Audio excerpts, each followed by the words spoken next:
Friends, நம்ம வீட்டில் இன்றைக்கி மத்தியானம் லஞ்ச் என்னன்னு பார்த்தீங்கன்னா புளிக்குழம்பு. ஆஸ்திரேலியாவிலேருந்து ஒரு பாப்பா அவங்க நர்ஸாக வேலை பார்த்துருக்குறாங்களா. அக்கா, எனக்கு புளிக்குழம்புனா ரொம்ப பிடிக்கும், அதனால் எனக்கு புளிக்குழம்பு வீடியோ போட்டு விடுங்க அப்படின்னு சொன்னாங்க.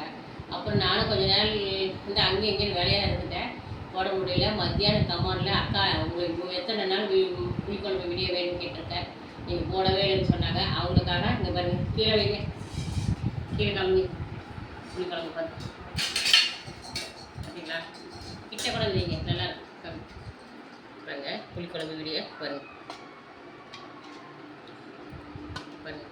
புளிக்குழம்பு அவங்களுக்காக வேண்டி நல்லா திக்காக பாருங்க. சின்ன வெங்காயம், பூண்டு, நல்லெண்ணெய் மெயின் டிஷ்ஷு அதுதான். சூப்பராக இருக்குங்க. இந்த குழம்பு வந்து பார்த்தீங்கன்னா 4 நாளைக்கு எடுத்தால் கூட கெட்டே பார்க்காது, அவ்வளோ சூப்பராக இருக்கும். புல்லு நல்லெண்ணெயில் செஞ்சுருக்குது. பாருங்கள் எப்படி இருக்குன்னு சொல்லிட்டு சாப்பிட்டு காமிக்கிறாங்க. அப்படியே சாப்பிட்டு காமிச்சிருப்பேன். நல்லா சூடாக இருந்தது. மணி 2:45 நான் எப்படி காமிக்கிறதா கொஞ்சம் சூடாக இருக்குன்னு விட்டுட்டேங்க. சுட சுட சாதம்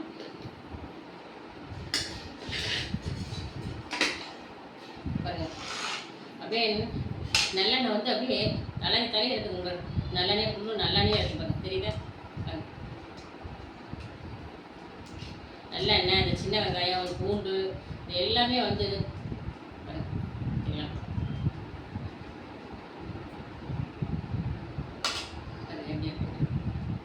அப்புறம் இதுக்கு சும்மா ஒரு அப்பளம் வச்சாலே போதும். அப்புறம் தயிர், அப்புறம் கொஞ்சம் ரசம். எப்படி இருக்குன்னு சொல்லி சாப்பிட்டு காமிச்சுக்கிறேன்.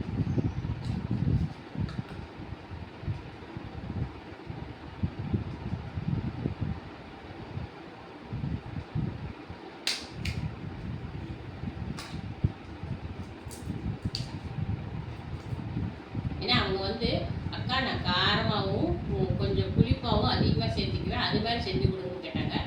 அவங்களுக்காக வேண்டி காரம் அதிகமாகவும் புளிப்பு அதிகமாகவும் நான் சேர்த்துக்கிட்டேன். நான் வந்து இந்த வெய்ய காலங்கிறனால காரம் கம்மியாக தான் சேர்த்துக்கிட்டேன். அவங்க அந்த பாப்பாவை பசங்க நான் இன்றைக்கி காரம் வந்து அதிகமாக போட்டிருக்கேன்.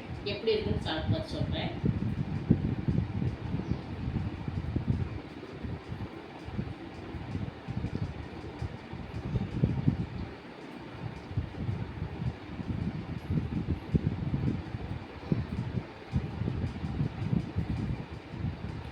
சூப்பராக இருக்குதுமா.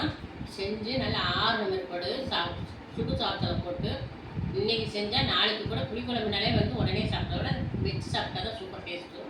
அதனால் நல்லா சூடு 6 மேற்பாடு சுட சுட சாதத்தெல்லாம் போட்டு பிசைஞ்சு சாப்பிட்டு பாருங்கள். சாப்பிட்டு எப்படி இருக்குன்னு சொல்லி கமெண்ட் பண்ணுங்கள். இந்த சின்ன வெங்காயம், இந்த பூண்டு பாருங்க, இந்த பூண்டெல்லாம் அவ்வளோ நல்லா இருக்கும். இதில் பார்த்தீங்கன்னா இனிப்பு, காரம், புளிப்பு, உப்பு எல்லாமே இருக்குது கலக்கும். அதனால் இந்த வெங்காயம், இந்த பூண்டுக்கு வந்து அவ்வளோ டேஸ்ட்டாக இருக்குங்க. அதனால் கண்டிப்பாக வந்து செஞ்சு பாருங்கள். அவங்க கேட்டதுனால நான் இன்றைக்கி புளிக்குழம்பு வச்சுருக்கேன். இது பாருங்கள், புளிக்குழம்பும் பார்த்து ஓகேங்களா.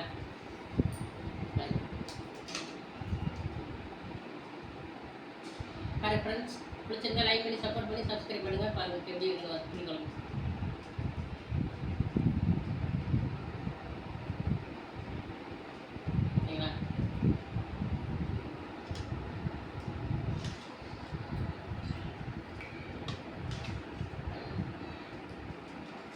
அப்படியே நல்லெண்ணெய் தலையை இருக்குது. அதே வடச்சட்டியில் காமிக்கணும்னு தான் நான் எடுத்துகிட்டு வந்து காமிக்கிறேன். வேறு கூட மாற்றிருக்கலாம், நான் மாற்ற வேண்டாம். புளிக்குழம்பு வந்து எந்த சட்டியில் செஞ்சோமோ அதே சட்டியில் அதே பாத்திரத்தில் காமிச்சா தான் டேஸ்ட்டாக இருக்குன்னு சொல்லி நல்லா அந்த தெரியும் அப்படிங்கிற பசங்க தான் எடுத்துகிட்டு வந்து காமிச்சிருப்பாங்க. அதே வடச்சட்டியில் இருந்து எப்படி இருக்குன்னு பார்த்துட்டு நீங்களே ஒரு கமாண்டை போட்டுருங்க. ஓகே ஃப்ரெண்ட்ஸ், பாய். இப்போ அவங்க சாப்பிடலாம்.